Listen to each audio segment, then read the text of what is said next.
Ashes, Australia up 2, and the latest update is they have 2 early wickets this morning. Let's go Australia.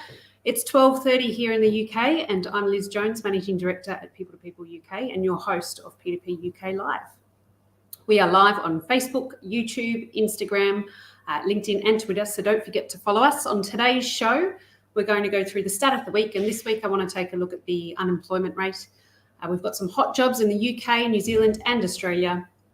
We're going to take a look back at a discussion between our New South Wales Managing Director, Catherine Kennedy, and Chris Williams to give us some hot tips on how to prepare to kickstart your working holiday. And then we'll take a look at the Twitter poll results. But first,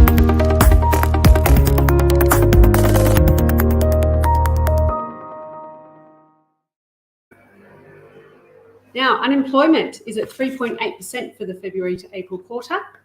This is an increase of 0.1%, and it's making the UK unemployment or employment rate is 76%. The employment rate for the April quarter is at a record high in both the number of employees and self-employed workers. From March to May, the estimated number of vacancies fell by 79,000 on the quarter to 1.051 million. Vacancies have fallen for the 11th consecutive period, and this may be reflective of the rising economic pressure and uncertainty. I'd love to hear what's happening in your business in the comments, so please drop a comment. And that's it for the stat of the week.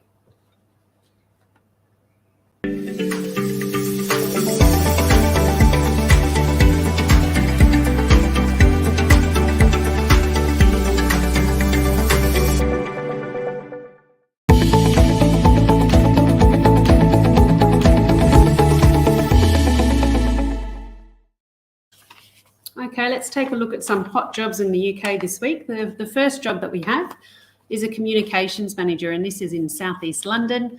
It's paying £45,000 to £59,000, and you'd be responsible for developing and executing plans to support the company's strategic objectives and increasing their brand awareness. So what we're looking for this role is a strong existing experience working as a communications professional within the architectural, property or interior design world. If you'd like to know more about this role, get in touch with Hannah Scanlon at hannah.scanlon@people2people.co.uk, and you can see her number there on the screen too.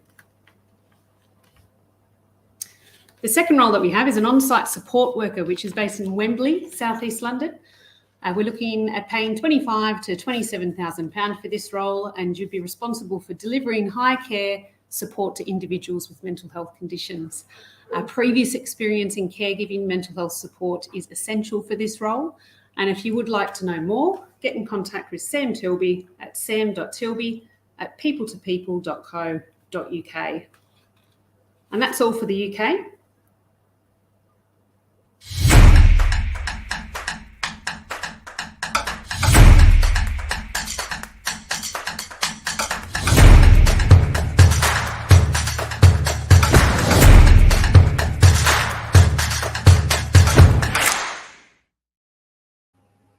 Okay, over to New Zealand now. In Auckland, New Zealand, we're looking for a care coordinator paying $28 per hour.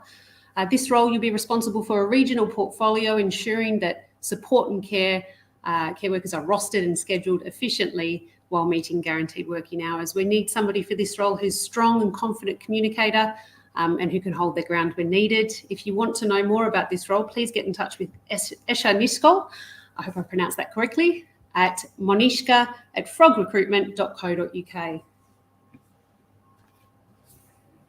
And I believe we now have a video from our Australian colleagues of this week's hot job. Sam, could you please play that video for us?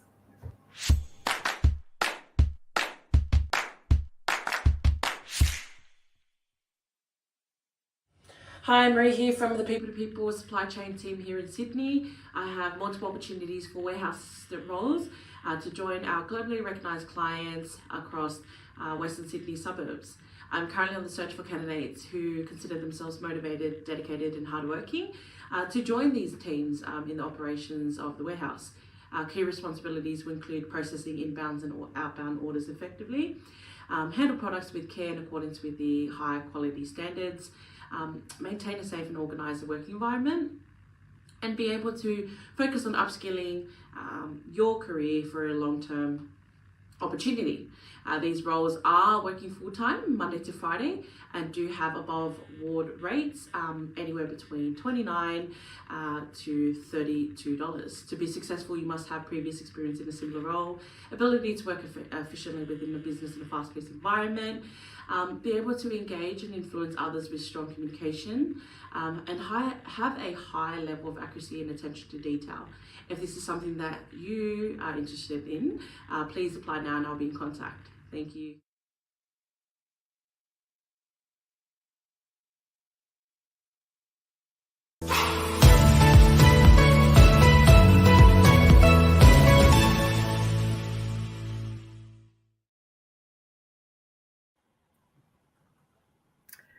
Okay, so we might go and have a chat to Christopher Williams. You can see on the screen there now, who's going to talk to us about the working holiday. I guess, you know, when people come over on a working holiday, it's freezing in Sydney today, so maybe not that exciting for people to do that now, but summer will come, and we know we're very happy to welcome an influx of people on working holiday visas. So have you got some tips to share with everybody, Chris? Yeah, definitely.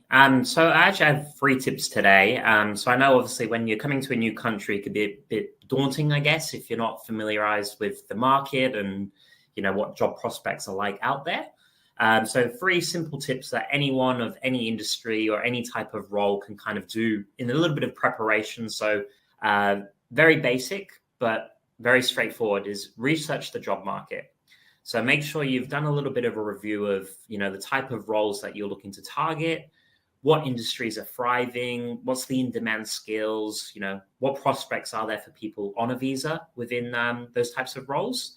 That kind of information might help gear you towards where you might want to be based on your travels to Australia.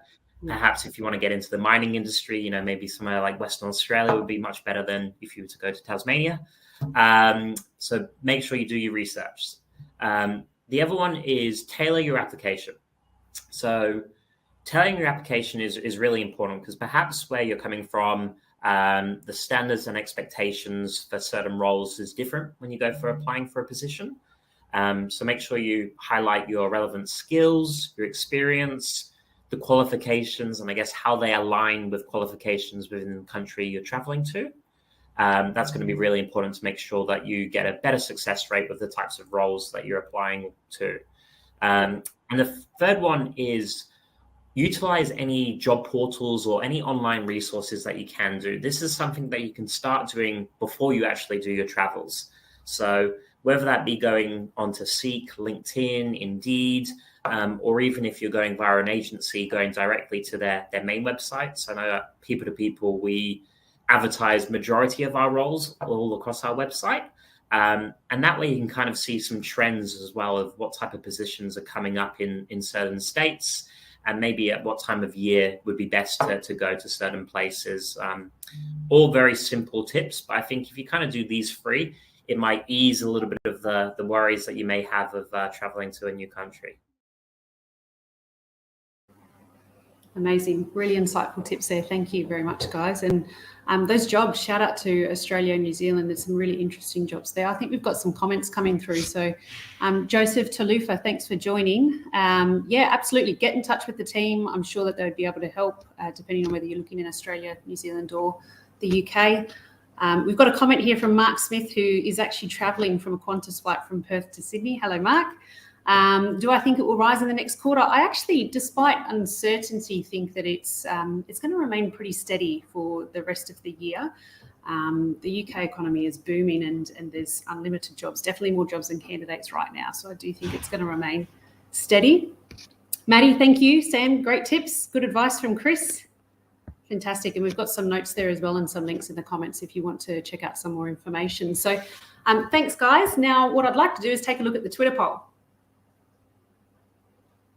Now, last week we had, have you considered leaving the UK and looking for a job elsewhere through a UK or through a working holiday visa, in 2023? And 87.8% of you said, no, you haven't, which is interesting because I do feel like there's definitely more mobility in the market and people wanting to take a trip overseas. Now, if we want to take a look at the poll for next week, if your current job stopped offering work from home or remote options, would you look for another role? This is a hot topic right now and definitely people are looking for remote and flexibility and hybrid working. So yes or no, let us know, and I'll let you know the results for this poll next week. So thanks for joining P2P UK Live. It was really nice to catch up with you guys, and I'll see you 12:30 next week.